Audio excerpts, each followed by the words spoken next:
to the Jukebox Podcast from WP Tavern. My name is Nathan Wrigley. Jukebox is a podcast which is dedicated to all things WordPress, the people, the events, the plugins, the blocks, the themes, and in this case, sustainability across the whole WordPress project. If you'd like to subscribe to the podcast, you can do that by searching for WP Tavern in your podcast player of choice, or by going to wptavern.com/feed/podcast, and you can copy that URL into most podcast players. If you have a topic that you'd like us to feature on the podcast, I'm keen to hear from you and hopefully get you or your idea featured on the show. Head to wptavern.com/contact/jukebox and use the form there.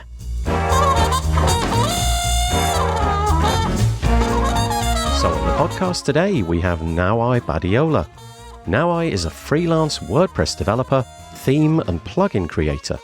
He also writes WordPress code tutorials and enjoys sharing everything he learns about web sustainability in his blog, podcast, and at WordPress events.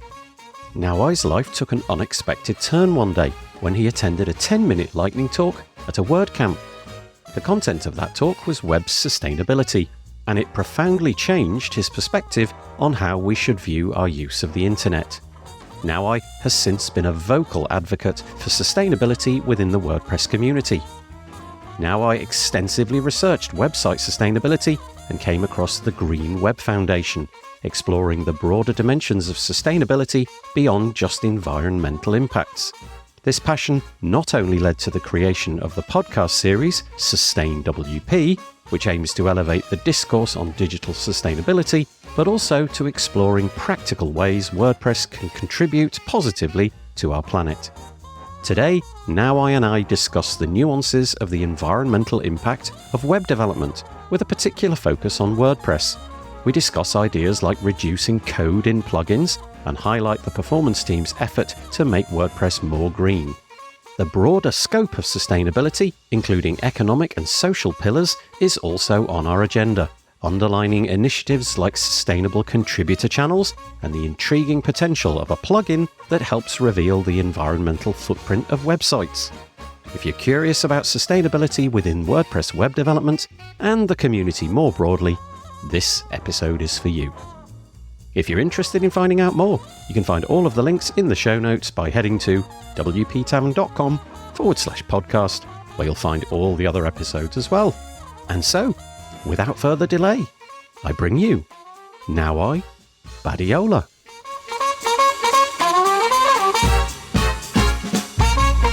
I am joined on the podcast by Nahuai Badiola. Hello, Nahuai. Hello, Nathan. Nice to be here. Thanks for inviting me. You're very, very welcome. I'm really happy to have you on today. We're going to be talking a little bit about sustainability. I will let Nahuai explain what all of that means in terms of your digital footprint, especially for your websites. Before we do that, Nahuai, would you just spend a few moments telling us your biography, maybe your WordPress origin story, something along those lines, just so that we know a little bit about you? Good. Yeah, I will do my best to summarize it. So I will go to 2014, okay? That was the first time I was starting building websites with WordPress. And back then I was still a neuroscientist, so I was following the researcher path. So I was doing my third postdoc in Italy, and I really enjoyed the research part. I still do. I love researching things. But the researcher lifestyle, not that much. So at the end, it's a lot of time going to a workplace. And when you are a boss or you are a researcher, you do a lot of paperwork, but a lot. And it was like, it doesn't sound like the plan I want to do when I'm 40 or whatever, when I arrive to that point. So I started looking for options. As you can guess, after 15 years of, let's say, a specialization on neuroscience, it was like, what can I do? I always be very inclined to technology and the online stuff, so I always enjoyed that part. And I was lucky enough to find WordPress pretty early on, let's say, when I was saying, okay, maybe I want to do something online. Maybe I want to become a freelance to have more freedom. You can laugh here if you want, because we know it's not that easy. But I can say that I live much better right now than when I was a researcher, so I didn't went that bad. So in that moment, I started using it as a user, just building websites for me, the typical travel blog for my wife, and these kind of things. I was enjoying that part. I was also enjoying tinkering with code. So I was enjoying modifying themes or creating small snippets, these kind of things. And the really nice thing about WordPress is that you have a ton of content online. So that's really, really nice. So another good thing is that there are cool podcasts about WordPress like this one. So I started to listen to them in English, but also in Spanish. And when I went back to Spain, where I'm from, if you didn't notice by my accent by now, I started going to meetups because I already heard about the community, Spanish community. Indeed, it's a quite active and vibrant community. So I start going, then I start giving some talks, and then going to WordCamps, some talks in WordCamps. And then I was already falling in love with WordPress community. So I also started organizing the meetup in my hometown, not hometown, but where I live now, Terrassa, near to Barcelona. So I was really into the community. I was really enjoying. I was pretty much going well business-wise, let's say. And there was a moment this is already 2019, so we moved forward 5 years. I went to WordCamp Pontevedra, and there was a lightning talk talking about the impact of internet in CO2 emissions. So it was like, wait, what? And the idea is pretty straightforward. So we know that the internet is this cloud, this thing that we think is kind of ethereal and it's run by rainbows and cats, but it's not. It's really run by coal, mainly. So the idea is internet are servers. Those servers need energy, and that energy is mainly still coming from fossil fuels.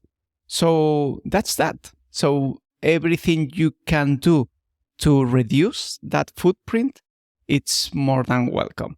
And in that moment, it was like, this was a quite obvious thing to think, but I didn't think about it until I went to this talk. So that's one of the realization of the importance of going to this kind of events. And sometimes you just stumble upon a talk that you say, okay, indeed, since then, I've been researching digital sustainability. I've been also talking about it. And for not making this journey too long, I will just move to the part when I met Hannah Smith, probably in another WordCamp Europe, Berlin, also the same year. I knew that she was already doing some research in digital sustainability. She was one of the, I don't want to call it leader, but people that is sharing about it and is good doing it.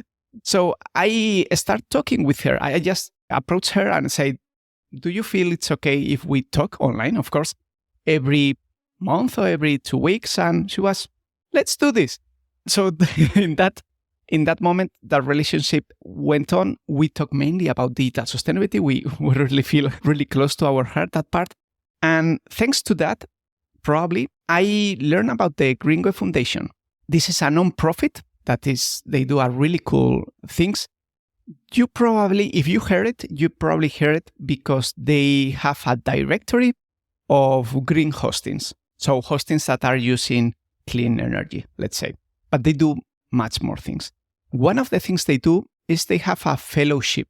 And that was when Hannah was part of the first cohort of the fellowship. And she did a really, really cool workshop. It's called Doing the Donut. I will leave you the link so you can share it, but I don't want to spend too much time here. Just to say, it was a brilliant workshop, interactive workshop. I attended as an attendant. And the idea was to put into perspective the impact of digital things we do as business, as consumers, in the environmental and the sociological and the economic. So that was one of the first approach of, okay, sustainability is maybe not only the environmental part, but there is also a social and economic part. So that was another aha moment, let's say.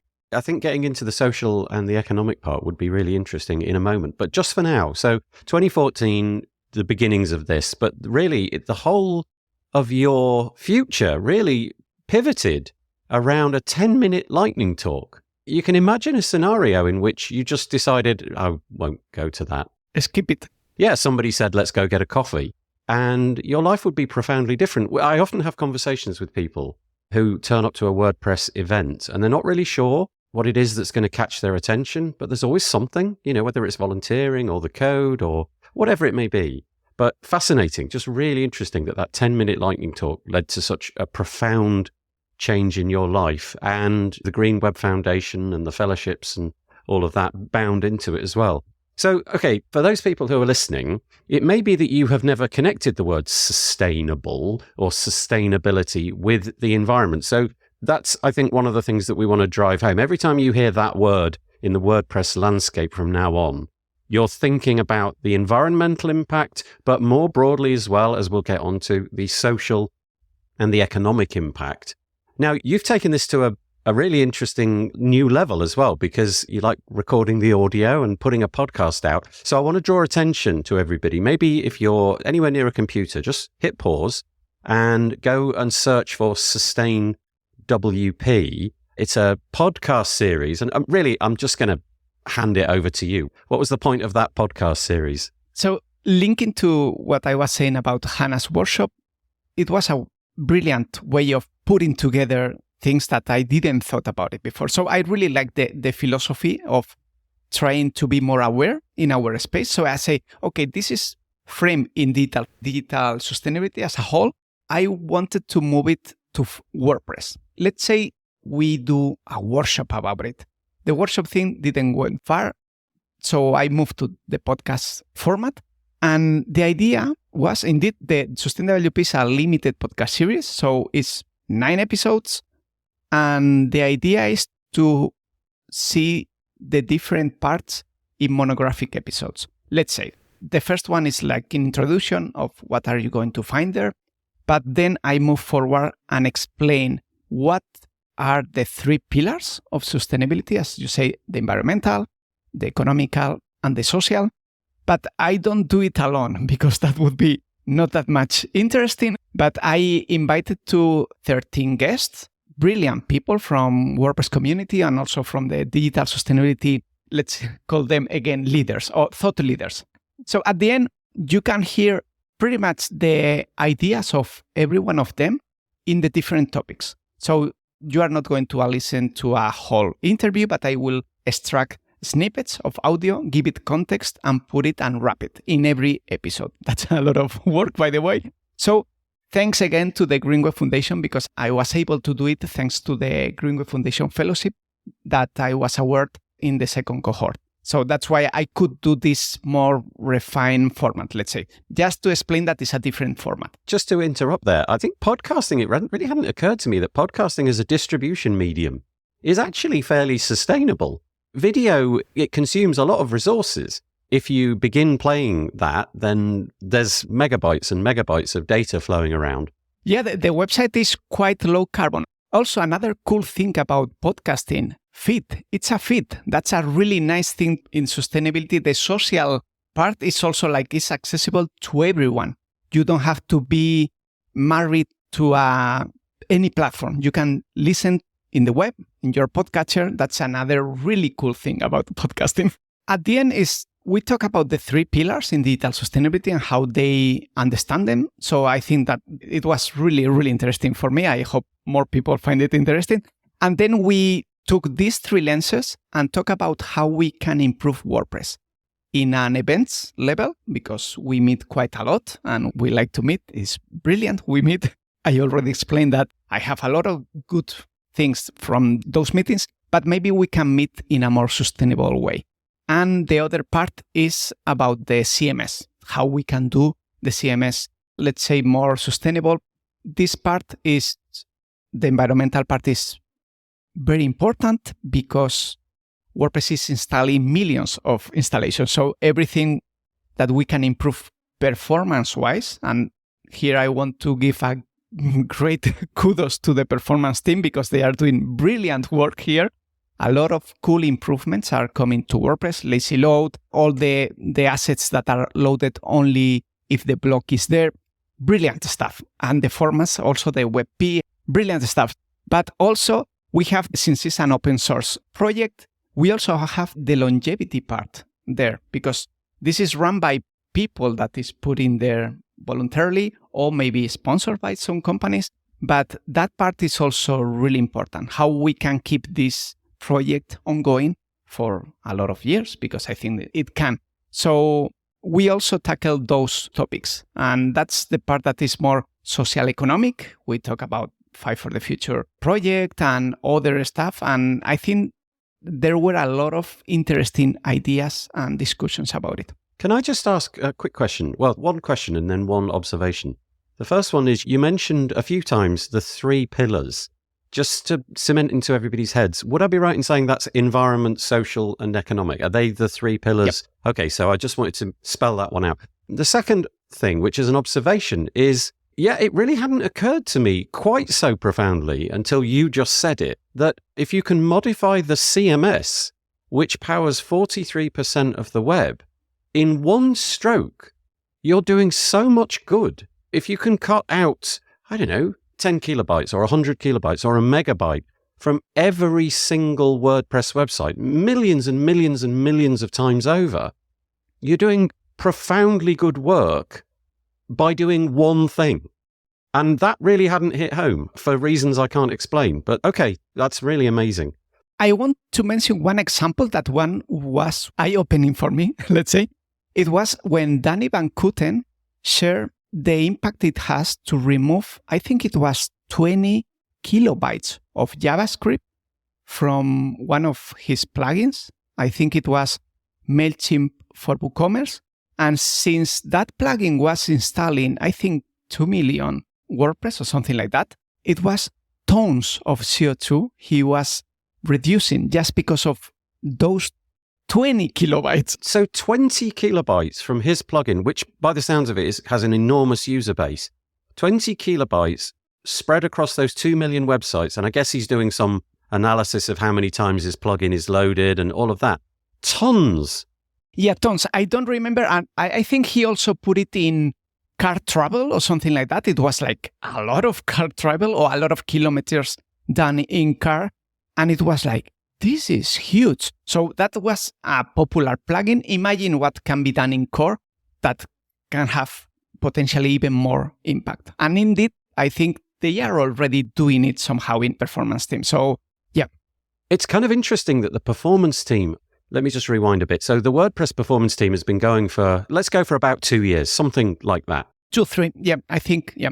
Now I was holding up 3 fingers. Yeah, because they started as part of core, but now are established. So that's why maybe we have 2 dates, but yeah. Okay, so 3 years. And in that time, the messaging that seems to come out of that team, not from the team, but the interpretation I often have in my head is how much quicker it's making WordPress. Because you always think of performance, it's going faster. And of course, that's true, and that's great. But an intended consequence, I guess, is this environmental, sustainable side of the performance. And again, I hadn't really joined the dots there. And if you're saying that 20 kilobytes from a 2 million install plugin means tons of CO2, if we take megabytes out of the core of WordPress, that must be hundreds and hundreds of tons of CO2. I mean, I have no intuition as to what that number would be, but I'm guessing it would be orders of magnitude more. Again, just another profound realization. So this team was already ongoing for, let's say, 2-3 years, and they are doing brilliant stuff. Again, I can't praise enough for their work. But in parallel to this Sustainable WP project I was doing and putting the dots together and seeing the sustainability not only as an environmental part, but also economic and social part. In parallel, we were creating a first sustainability initiative inside WordPress. And the last year in WordCamp Europe in Athens, we became an official team after doing a lot of all the steps that are needed to be an official team. I don't want to spend too much time on the process because I don't want to take too much time. I want to tackle so many things. So I will encourage you, if you are interested on understanding better how the team was created, we have a dedicated episode in SustainWP. It's the number 7. And there you can see how the evolution went. I'm just going to interrupt there and tell the listener the URL, because many people will be listening to this and they won't be near a desk or anything. So let's put it in your head. It's sustainwp.com. No hyphens or anything, just sustainwp.com. And then if you go down to episode 7, it's called WordPress Sustainability Team. So you can short circuit by listening to that episode. It seems to run to just under an hour. Sorry, carry on. Yeah. No, that was nice. Yeah, we have to remember this is audio, and it's always good to do this kind of stops and say, hey, remember. So you will have it also in the show notes, but if you are interested. So at the end, we've been doing first in the initiative, and now as an official team, we've been meeting in Slack every week. And we've been talking about how we can do the project more sustainable in all the areas. And one of the 2 projects that we have right now ongoing, and I will mention briefly in case you want to join us, because we are open to always to have new contributors. One of them is the handbook that is aiming to create a more sustainable events.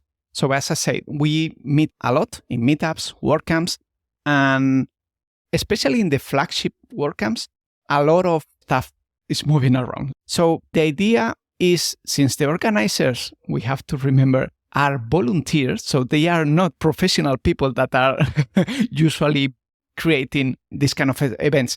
They do what they can with the time they have. So the main idea is to put together a lot of ideas that could improve the sustainability of the event in a list. So they can go there and say, okay, I would like to do a bit more sustainable event. What can I do? Can I reduce the swag? That could be an option. Leaving the option to the user in the registration if they want to have a t-shirt, if they want to have a lanyard even, because I have already enough lanyards. So these kind of small things that maybe if we start to standardize it, maybe we don't need to create so much swag for the welcome pack, let's say. Then we also have some ideas from sponsors. Indeed, some of the sponsors came to WordCamp Europe Contributor Day and they were willing to understand how they can do a bit better in that way. So some of them are already trying to do better. Another big part could be promoting the traveling. So traveling by train when it's possible. And indeed, in this year's WordCamp Europe in Torino, there is a dedicated page where there is information about the trains you can take if you are in Europe. So just putting easier to organizers to share those resources and then make it easier to the people that is attending to have maybe a more sustainable habits when they are going. I guess many of us have been to WordPress events, and obviously a lot of people have spent time organizing it. But like you say, it's run by volunteers, and it may well be that you just don't have the ideas that would be contained in the handbook. So we'll link to the handbook as well so that you can go through that list, and maybe some of those, if you're a meetup organizer or if you're a WordCamp organizer, some of those things you could tick off. That's really interesting. That's still a draft, but we will like to have it in a more definitive format by the WordCamp Europe this year in Torino. So hopefully we have it. One other quick thing. You mentioned Contributor Day. If you don't know what that is, the Contributor Day is often attached to the beginning or the end of a WordPress event. And the idea is that you show up and you put yourself onto a table, and that table has a theme, and you work on that thing for the duration of that day. So it may be photography, it may be core, it may be marketing. So is there a sustainable or a sustainability table? Is that often the case now? If you were to go to one of the WordCamps, maybe one of the larger ones, is that a part of the agenda to get a sustainability table? Yeah, indeed. Last year, we had the first one in Europe, let's say in the first one in a flagship WordCamp, because we already did in Barcelona and Pontevedra. This year is going to be also a contributor day with sustainability table in Torino. The idea is to be one of the tables that is usually set up. For that, of course, we need someone that is coming to the meeting somehow and they know more or less what are we working on. But the idea is to spread and have it as one of the, since we are already an official team, if in our WordCamp there is someone that is working in something that we are doing in a sustainability team, they are welcome to host the sustainability table. So quick call to action, dear listener, if you are heading to a WordCamp event, particularly Torino in the year 2024, WordCamp Europe, and you're not sure where to put yourself for the contributor day, now you've got an option.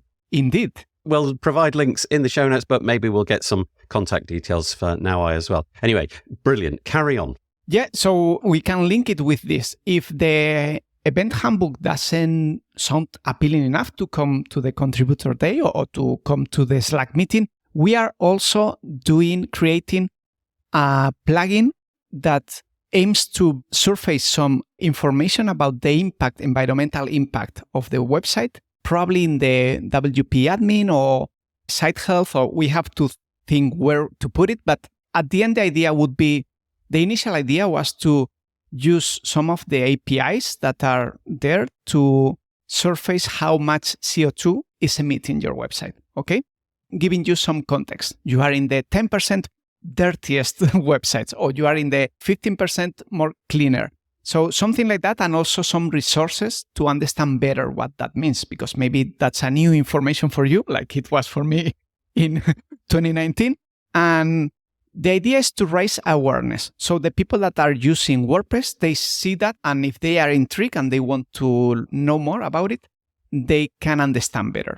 And the following idea would be they take actions to improve that, okay? But that would be the next step. So the plugin not only will surface where you stand in the panoply of websites, you're in the top 10% in terms of sustainability, or you're in the bottom 10%, but also in the future, you'll be providing guidance, things that you can do to mitigate the things that we have flagged. Okay, that's fascinating. That will probably be another plugin because, and I will explain why we want to keep really simple the one that is surfacing information about the environmental impact. Indeed, we are now thinking that maybe using CO2, calculating the CO2, it requires to do calls to a third-party API that we don't want to do it, or include a library. And we don't want to do it because the aim is to build a feature plugin that can go inside core. So it has to be really, really lean and clean and comply with everything that is needed to be in core. Including this into core. Sorry, I'm interrupting a lot. Yeah. No, that's so nice because you are excited with it. So I think this would be huge if we manage to do it. And we are taking steps slowly because of this, because the aim is to be in core. If we manage to put some context there, maybe, I don't know if CO2, but maybe it's performance metric, and creating some kind of rating that also you can understand. So from A to F or whatever we decide. So the user can see a red F or a green A, and they say, what does mean? And probably we have to put some links to understand better the context. But having that in core, I think it's a brilliant way of raising awareness about it. Yeah, one of the things that's coming into my mind is that obviously if you're a WordPress professional, if you're a web developer, I imagine you've scratched the surface on this topic a little bit. You've probably had at least some thought that, boy, we produce a lot of carbon with this industry. But the people who are managing the websites, the people who are in effect the clients who have had the website built for them, who don't really have the technical expertise, maybe they are content creators or writers or journalists or whatever it may be. It's kind of an interesting thing to present them with as well, to surface in their mind, boy, my website, yes, of course, it's running on a computer and it's producing carbon. I think that's also quite interesting because the audience for that is much bigger than the developer audience. And so reaching out to those people and just injecting that thought, okay, your website has an impact, that's really profound as well. Yeah. And as it was for me, the environmental part and the CO2 part, in SustainWP, we talk about the carbon tunnel vision that we usually have in sustainability. That means that in a lot of places, we equate CO2 to sustainability. And that's just one part.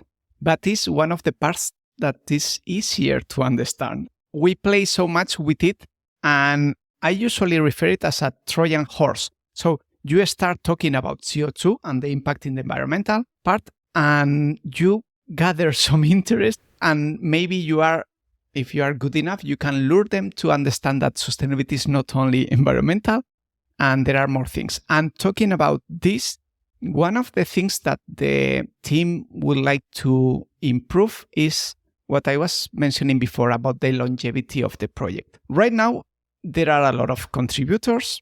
Some of them are sponsored, which is brilliant, but others are not. The ones that are not sponsored, sometimes it's okay for them because they are putting, let's say, 2 hours a week and they are fine because they have other stuff.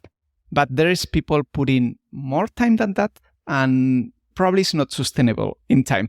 So one of the aims and one thing that was already talking in the community summit last summer was to create what I call, for a lack of a better term, like a portal where we can put the contributors that are doing active stuff on the project and are not sponsored, of course, and companies that are open to sponsor people that are contributing to the project. You're acting a bit like a go-between to connect people who perhaps don't have the expertise to get involved with this, but they have the finance, they have the capacity to put somebody in that chair and they can pay them for their time and make that worthwhile. Okay, that's interesting. Yeah. So here, probably one of the things that as a first idea or product that can go there, it would not contain the financial part because that's really, really tricky. It would be maybe just a way to contact. It's a portal where you can connect. Yeah, you're making the introductions, right? I get it. And then they go wherever they want.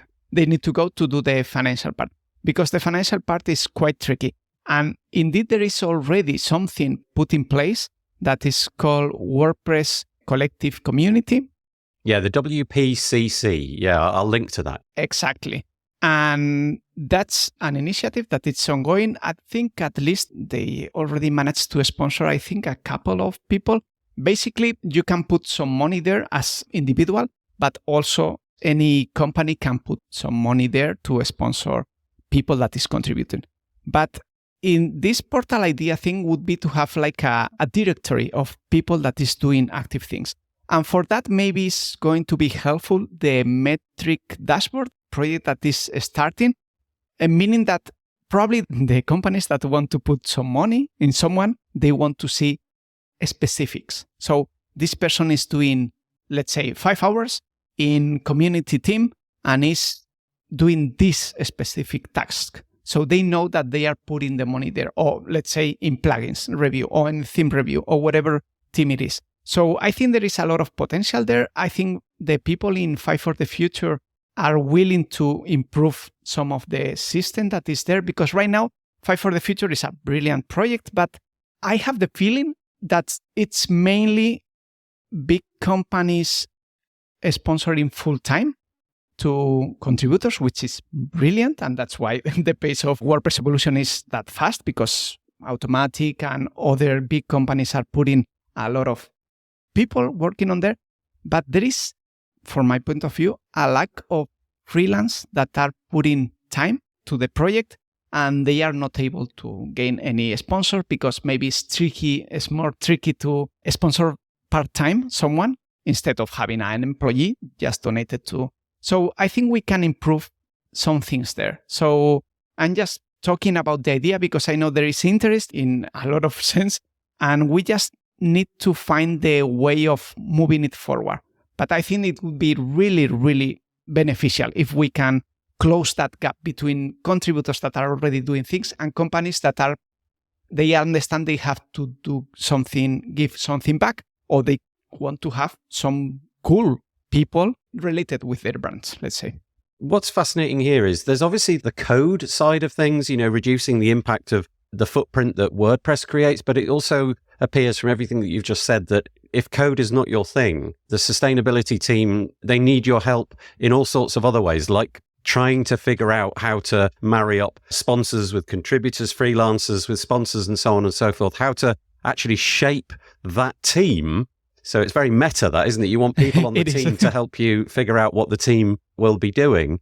Okay, that's perfect. So my guess is that you have your doors wide open. You're hoping that people will listen to this and will come knock on your door, find it wide open, step inside. So where do we go? Where's the best place or places to find out more about the sustainability initiatives in WordPress? Yeah, I think probably it's coming to the weekly meetings. Probably we are going to move it to every 2 weeks so we can have time to do more stuff between the meetings. We will leave the link of the Slack channel. It's easy. We are the sustainability channel. So I think you can come and you can join some of the ideas that are going. You can drop your idea if you are willing to move it forward. So one of the posts I wrote in the Greenway Foundation Fellowship, during the fellowship, it was sustainability as an umbrella term. Because I really think, and during this journey, I saw it even more clear, that sustainability has a lot of things that they can be under it. So that's one of the benefits of having this team, and we can collaborate with performance. Indeed, for the plugin that we were talking before, probably it makes a lot of sense to collaborate with them. But there is also parts of inclusivity and making the events not only more sustainable in an environmental way, but also inclusive. And that's why we also want to have a close relationship with the DIB working group. I think you already talked with Birgit, right? So there are a lot of things that maybe we don't have to do everything under our team, but I feel we really need to collaborate well or have good relationship with other working groups or with other teams. And yeah, it's a really cool place to come and drop your idea or join forces with the things that we are already doing. As with every episode, everything that Nahuai has mentioned, I will try to track it down, or probably Nahuai is going to drop the links into our shared show notes. But everything that we've mentioned, I will endeavor to get on the WP Tavern website. So if you go to wptavern.com/podcast, search for this episode, and you'll be able to see the show notes there. It's the topic of our time, this, isn't it, really? There are a few things which matter, and then there are some things which matter a lot. And this really does feel like it goes into the this matters a lot category. If somebody wanted to reach out to you just to bat some ideas around with you personally, that might be a good way in. Where can we get in touch with you personally? Yeah, probably all the WordPress related stuff. Slack is a good place. If you are not there, you will probably join earlier or later. But if you don't want to start there, you can find me also in Mastodon. I'm on Twitter, not very active, but I still have the account, and my website and my mail. My mail is where I manage everything. So you can also find it. Even if the website is in Spanish, you can go to contact and just write me something and no problem. And yeah, I think that's pretty much it. I feel like, as I say, sustainability is so many things and we had limited time. I think we are doing good job putting everything together. If you really want to hear really cool ideas and some debates about it, we already did the plug of SustainWP, but I really think that they were brilliant, the guests. And if you are interested in the topic, I think you can enjoy that podcast. Perfect. There's 9 episodes over there. It just remains for me to say a great big thank you. It's amazing to hear somebody that's quite so passionate about this subject. Hopefully, you'll have driven some engagement in your direction. Nahuai, thank you so much for chatting to me on the podcast today. I really appreciate it. Thank you, Nathan. And let's hope somebody is the tipping point where they discover this link, as that talk in Pontevedra was for me, and they just start being interested in the topic. Thanks a lot, Nathan. I have my fingers and my toes all crossed. Thanks so much. Bye-bye.